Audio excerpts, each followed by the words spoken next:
Wa hadha alladhi dzakarahu Rasulullah SAW huwa ratbatul masyakhah wad da'wati ila Allah Ta'ala. Yang Nabi katakan tentang orang yang paling dicintai oleh Allah adalah orang yang meminta Allah supaya mencintai hambanya dan mengajak hamba agar mencintai Allah, lalu berjalan ke bumi dengan penuh ketulusan nasihat. 3 karakter ini adalah karakter yang dipunyai oleh orang yang menaiki makom masyakhah, syekh mursyid, wa da'wah ilallah, da'i kepada Allah SWT. Inilah makomnya Al-Habib Umar. Inilah makomnya muridnya beliau, adik kelasnya Al-Habib Ali ya, Al-Jufri. Inilah makomnya Syekh Ali Jum'ah, makomnya Syekh Ahmad Thayyib ya. Walaupun mereka tidak disebut mursyid misalnya, kayak Syekh Ali Al-Jufri kan tidak menyebut dirinya, Al-Habib Al-Jufri enggak menyebut diri mursyid ya. Syekh Ahmad Thayyib enggak menyebut dirinya mursyid, tapi beliau mencintai umat ya, walaupun ada kritik-kritik dari beliau. Di Indonesia banyak ya, sangat banyak orang-orang yang dapat makom ini. Namun ada yang mastur, tertutup, ada yang masyhur. Nah, kebanyakan mereka mastur. Orang-orang yang mendoakan kita di saat kita lupa mereka, bahkan kita nggak mendoakan mereka, itu mereka mendoakan kita. Nah, ini yang saya katakan tadi. Karakternya apa tadi? 3. Coba antum punya nggak? Minta kepada Allah supaya Allah mengampunkan, merahmati makhluk. Yang kedua, ngajak makhluk untuk kenal kepada Allah, cinta kepada Allah. Yang ketiga, tulus. Tuh, 3 tuh. Jebol 1, coret. Ya, coret.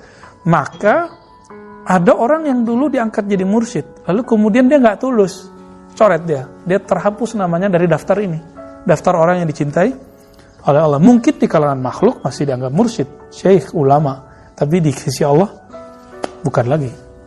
Nah, itulah rahasia kenapa ulama kita sering kirim Fatihah. Jadi kirim Fatihah itu bukanlah bid'ah. Kirim Fatihah itu bagian dari mencintai makhluk atau meminta Allah agar memaafkan makhluk. Lianna syekh yuhabbibullah ila ibadihi haqiqatan. Kenapa? Karena syekh itu yuhabbibullah ila ibadihi haqiqatan, meminta kepada Allah agar mengampuni, menyayangi makhluknya. Itu hakiki, nggak main-main, nggak buat-buat ya.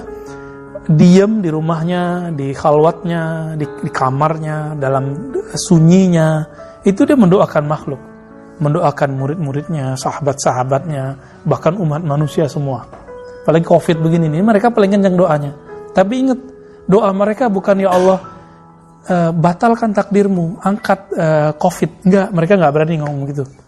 Mereka hanya berani mengatakan, ya Allah jaga umat, selamatkan umat. Coba lihat doa Nabi Khidir yang dinukil oleh para imam sampai ke Imam Syafi'i. Dinukil oleh Imam Suyuti. Apa itu? Allah marham umat Muhammad. Ya Allah rahmati umat Muhammad. Apalagi? Allahumma aslih umat Muhammad. Ya Allah perbaiki kerusakan umat Muhammad. Apalagi? Allah majbur umat Muhammad. Ya Allah bantu umat Muhammad atau unsur umat Muhammad. Mau dia apapun alirannya, mau dia salafi, mau dia asy'ari, mau dia pejabat, mau dia bukan pejabat, dia politisi, nggak politisi, mau dia kiai, murid, yang penting dia umat Muhammad. Nah gitu. Berarti orang ini nyimpen kebencian nggak di kolbunya. Nah, maka dikatakan oleh para imam kita, siapa yang baca doa ini pagi sore, maka dia diangkat jadi wali abdal. Itu wali tinggi loh. Itu wali paling tinggi untuk di bawah kutub. Di bawah kutub paling tinggi itu abdal. Kenapa? Di hatinya nggak ada kebencian. Nah teman-teman, di hati kita ada kebencian nggak ke orang? Benci ke lawan aliran, benci ke orang-orang yang beda di organisasi, di tempat bekerja, tetangga. Itu bukan wali. Nyimpan benci nggak wali? Wali itu kalau benci, kalau disuruh benci oleh Allah. Kalau Allah nggak suruh benci, dia nggak mau benci. Gitu. Itu sebabnya wali-wali Allah mewarisi sifat Nabi SAW. Nabi Muhammad ketika dilempar, balas ngelempar nggak? Ketika dia ejek, balas ngejek nggak? Nah inilah yang Al-Habib Al-Hakiki. Siapa yang disebut Habib hakiki? Yang kalau dia dihujat dia nggak balas menghujat. Dan saya melihat itu ada pada Habib Umar, Habib Al-Jufri. Tapi sebening-bening Habib Umar nggak pernah jelek-jelekin siapapun, itu beliau dihujat orang. Ya kan? Aneh gak tuh? Baik. Waratbatul masyakhah min ala rutabi min ala ratbi ya, atau rutabi fi tariqis sufiyah. Tingkatan masyakhah itu, Syekh Mursyid adalah tingkatan tertinggi dalam strata tarekat sufi. Nah, jadi teman-teman, kalau kita belajar fikih, ada yang paling tinggi namanya mujtahid. Masih ingat? Di bawah mujtahid ada tingkat-tingkatnya. Mujtahid mutlak, mujtahid apa lagi? Muqayyad, mujtahid apa lagi? Mujtahid mazhab, mufti, gitu ya. Terus baru muqallid di bawah. Itu istilah muqallid itu kalau di dalam tarekat sufi disebut murid. Mujtahid itu di kalangan sufi disebut dengan kutub. Makanya coba 4 imam mazhab yang bertahan itu imamnya siapa? Nah, kenapa? Karena kutub itu memang dikenalnya 4 kutub utama. Nanti ada kutub-kutub yang lain. Tapi kalau kutub dunia memang 2, utara dan selatan. Jadi setiap ilmu ada fannya. Dalam ilmu hadis ada yang disebut al-hafiz. Al-hafiz adalah gelar tertinggi dalam hadis. Di zaman Nabi ada nggak gelar ini? Nggak ada. Bid'ah nggak? Enggak. Ini ilmu yang sah, mustaqil. Jadi istilah Syekh Mursyid, Arif Billah di kalangan sufi, mujtahid di kalangan ahli fikih, usul fikih, hafiz atau imam muhaddis dari kalangan ahli hadis, itu semua istilah baru, tidak ada di zaman Nabi, lalu diadakan sekarang. Diadakan di zaman setelah Nabi. Bid'ah? Enggak. Kenapa orang kemudian sentimen dengan sufi? Karena enggak mengerti analog-analog ini. Gitu. Enggak bisa memajangnya secara al-kul bil-kul ya, secara tepat. Akhirnya yang terjadi, dulu di zaman Rasulullah enggak ada tasawuf. Ya berarti di zaman Rasulullah nggak ada fikih juga dong. Di zaman Rasulullah nggak ada ilmu hadis juga dong. Kan gitu jadinya. Nah, enggak, kita nggak ngomong gitu. Di zaman Nabi ada nggak hadis sahih dan hadis dhaif? Nggak ada. Terus ketika dalam tarekat sufi juga sama. Ada ma'rifat yang sahih, ada ma'rifat yang batil. Ada sama. Rawi yang dhaif, ada rawi yang sahih. Di kalangan sufi ada syekh yang kamil, ada syekh yang ghairu kamil. Artinya sama.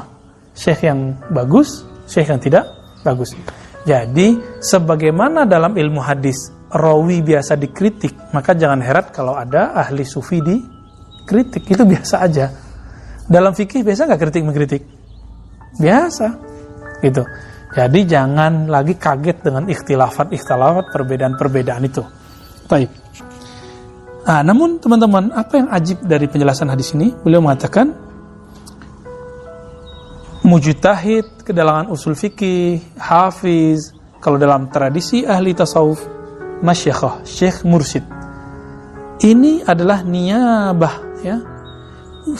Fi tariqis sufiyah wa niyabatut nubuwah ya. Dan niyabah mewakilkan kenabian fi du'a ilallah ya. Ratbatil masyakhah itu adalah tingkat tertinggi dalam sufi, dan mereka adalah pewaris atau wakil Rasulullah di zaman ini. Jika di kalangan penghafal, jadi ahli hadis, imam ahli hadis sebagai naibnya, wakilnya Nabi, di kalangan ahli hukum mujtahid, di kalangan ahli tasawuf syekh mursyid. Gitu ya. Kenapa harus begitu? Karena ahli fikih tidak menyentuh persoalan qalbu, benar gak? Ada gak pembahasan di rukun 13 yang kita pelajari di mazhab Syafi'i, bab khusyuk? Bab bagaimana cara menikmati bacaan, ada gak? Gak ada. Ya. Adakah dalam ilmu akidah, ilmu kalam, cara mentalkinkan zikir? Gak ada. Adakah di kalangan ahli hadis cara mendamaikan dua hadis yang bentrok? Satu hadis mengatakan boleh, satu hadis yang tidak boleh. Nggak ada. Itu adanya di fikih. Nah, lalu praktek secara kamilnya itu ada di kalangan sufi. Taib. Fa amma wajhu kauni syekh yuhabbibullaha ila ibadihi fa lana syekh yasluku bil murid tariqal iktida' bi Rasulillah. Kenapa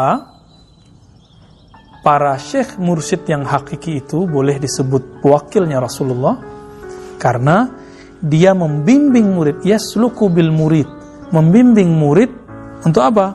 Tariqal iktida' bi Rasulillah, cara mengikuti Nabi mulai dari adab yang kecil sampai kepada adab rohani. Gitu. Nabi itu zikir bergetar. Teman-teman ini berzikir nggak bergetar, berarti belum dapat tekniknya. Teknik ini yang punya nggak ahli fikih, nggak ada ahli fikih punya. Siapa yang punya? Ahli sufi. Berarti sufi itu ahli bid'ah nggak? Gitu. Ya enggak. Justru mereka menyimpan beberapa sunnah yang tidak dipegang oleh ahli yang lain. Gitu. Sebagaimana tidak semua sufi mengerti hadis, begitu juga tidak semua ahli hadis mengerti sufi. Sebagaimana tidak semua ahli fikih mengerti tasawuf, begitu juga tidak semua sufi mengerti ilmu fikih. Udah begitu aja. Namun kalau ada yang mengerti semua, wah ini namanya mujtahid mutlak udah. Dan itu saya belum ketemu di zaman ini.